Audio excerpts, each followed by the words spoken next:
नमस्कार. माझ्या यूट्यूब चॅनलमध्ये आपल्या सर्वांचे मनपूर्वक स्वागत आहे. वेतन आयोगाबाबत महत्त्वाची अपडेट. कर्मचाऱ्यांच्या 5 मोठ्या मागण्या. जुलैमध्ये होणार मोठा निर्णय. कर्मचाऱ्यांसाठी अत्यंत महत्त्वाची बातमी. 15 जूनपर्यंत सर्व संघटनेच्या मागण्या सादर झाल्या असून आता आयोग काय निर्णय घेणार याकडे सर्वांचे लक्ष लागले आहे. जाणून घेऊयात याबद्दल सविस्तर माहिती.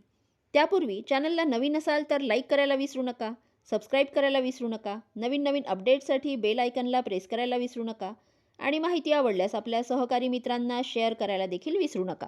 नॅशनल काउन्सिल जॉईंट कन्सल्टेटिव्ह मशिनरीने यावेळी फक्त वेतनवाढीची मागणी केली नाही तर सेवा अटींमध्ये अनेक रखडलेले मुद्दे आयोगासमोर मांडले आहेत.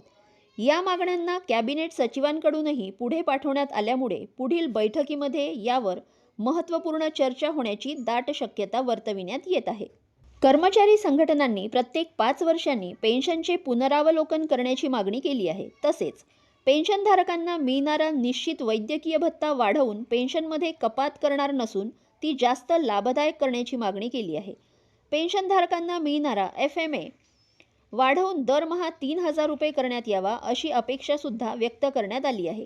याशिवाय कर्मचाऱ्यांच्या निधनानंतर कुटुंबियांना मिळणाऱ्या फॅमिली पेन्शनमध्ये कपात न करता ती जास्त लाभदायी करण्याची मागणीही करण्यात आली. अग्निशमन कर्मचाऱ्यांची सॅलरी दिल्ली फायर सर्व्हिसच्या कर्मचाऱ्यांच्या बरोबरीने आणावी अशी मागणी एक महत्त्वाची आहे. तसेच MACP योजनेचा लाभ घेण्यानंतर पदोन्नती मिळालेल्या कर्मचाऱ्यांना वेतन निश्चितीचा पूर्ण लाभ मिळावा यासाठी नियमांमध्ये सुधारणा करण्याची मागणीही करण्यात आली आहे.